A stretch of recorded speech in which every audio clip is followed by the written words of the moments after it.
how to take care of your record collection. This is Real World Audio, and I've started this series on a record collection. What can you do to take care of it? How do you take care of your turntable, your stylus, phono stage, and so on? How to keep everything clean and visible.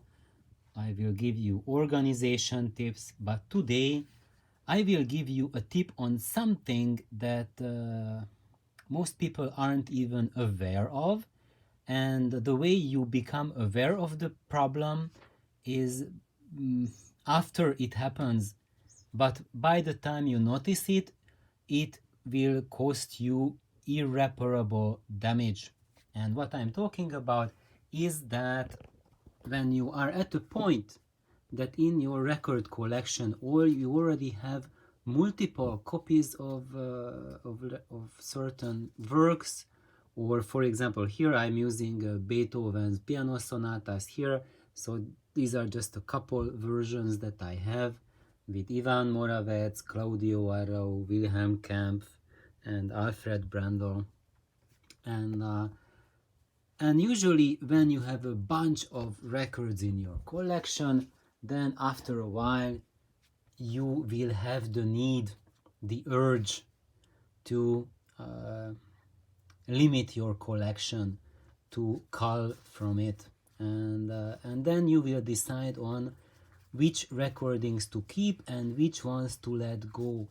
And this is a process that I find is very precarious, and you can do yourself tremendous damage by prematurely getting rid of recordings, but you can also do yourself damage by just having too many of your recordings, and you are just sitting on it, you are not listening to them, and then when you have to move, then you cannot bring all of them with you, and then you just suddenly have to donate or just get rid of a bunch of them, and that's it. You will lose a lot of recordings. So what I have been doing, so for 2 decades I have been collecting records, and once I was forced to move, and then I was forced to get rid of 1,500 records approximately. At that time I thought that that was a lot of records, and then but apart from that, I've been just collecting more and more, and I didn't do any culling of the collection, which means getting rid of the excess that you don't like, or the quality is not good enough and you don't want to listen to it. And here now I get, after this introduction, I got to my main message, and that is how to compare your recordings of which one to choose, which one to keep. And there is one extremely important part of the consideration, and that is equipment warm up. So when you decide on a day that, for example, you are going to decide which of your Beethovens is the one that you like, that you want to keep, then I suggest that just dedicate like half an afternoon or half a day or a full day. Let's make it a full day for that session.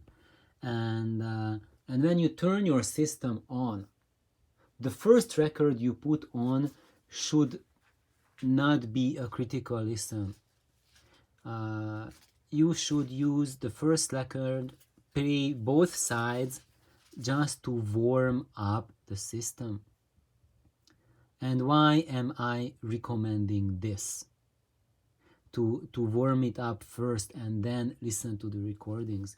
Because if you don't do that, already at the warm-up time you put on a recording and you listen to it, then you will always find that it will seem as if both the recording quality and the quality of playing is quite poor for that record. And that's because it takes time for your turntable, your stylus, your amplifier, your loudspeakers to warm up. And the better your system is, the more revealing, the more I would say, the more it can read out from your recordings, the more it can present this recording as a genuine piano in your living room instead of a plastic keyboard that you buy for a 2-year-old. If you have that piano in your home feeling, then most likely your system will need quite a bit of time to warm up to that level where the piano will sound like a real piano. And how big that warm-up transition can be, this is what I'm just going to share now, because I just did listen to Wilhelm Kempf playing the piano sonatas, and the system was cold. I turned it on and I put it on, and what happened is that the sound was extremely poor. Basically, it sounded as a plastic keyboard, you know, those fake pianos that you can get for like I don't know how many dollars nowadays. I haven't had one since I was a 10-year-old. But those things which don't have any bass registers in it, just a few octave, and that's it. And I couldn't hear any dynamics on it, no harmonics, no room acoustics, nothing. And it was just a compressed thing that sounded like a plastic piano. And it took at least 10 minutes for it to just start to open up and start resembling sounding a piano. And then I had to get to the second side of the first album, and at the beginning of the second side, now it started opening up. I started hearing finally a few bass notes, and by the end of that first record, the second side of the first record, I basically had almost like a real live piano in the living room type of presentation. And when I was playing the second record, the first side of it, then it was really like a live piano. And for a live piano, when you hear one, they have immense dynamics, tremendous speed. So the notes that come, they almost hit you. So that's why, because it's a hammer instrument, you have hammers inside that strike the strings, and if the pianist strikes the keyboard quite vigorously, then it's almost like a physical hit, that sort of experience. And so actually that warm-up just tremendously transformed the sound.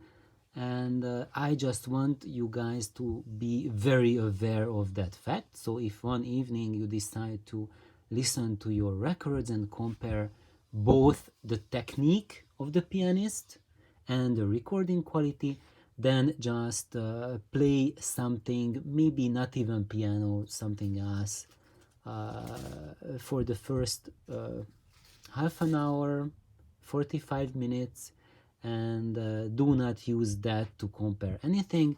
Just let your system warm up, and then you can compare the piano recordings, and then you will have a more accurate impression between the recordings. And it's not just about the recording quality. What is absolutely critical is that when your system hasn't warmed up yet, in that case, it's not just the dynamics is not as open, the frequency range is limited, you can't hear the harmonics, but you also are unable to hear the technique of the pianist.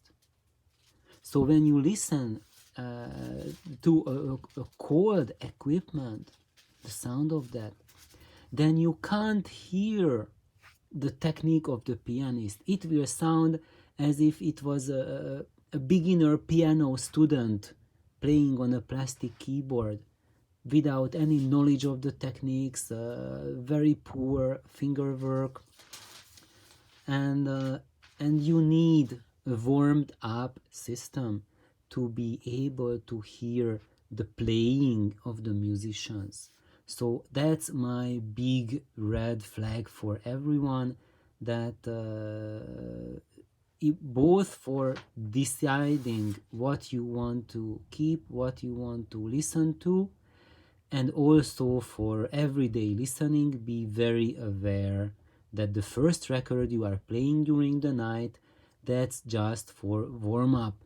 You won't hear anything about the technique of the musicians who are performing there. And if you are planning an evening with your friends, then put a record first on before they arrive, so that when they come, then they are able to enjoy what you hear.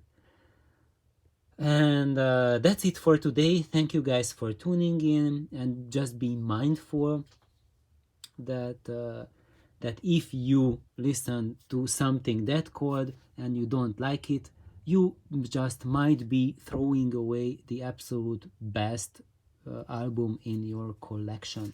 So and if you are after a while, you will become aware of this warm-up, and then by that time you have thrown away maybe like 50 or more of your precious recordings, and to repurchase any of these nowadays, it would be quite a feat, while at the time when you got it, it's probably you might have gotten it for a few dollars on a record sale or something like that. So please like, subscribe, listen to more Beethoven, and I'm keeping all of them. So also, that's another advice: do not just call down to one artist who is your favorite and throw everything away. Try to keep different interpretations, because your taste will change over time, and also as you know more about music, you will appreciate different things from different performers. So have a wonderful day. Bye bye.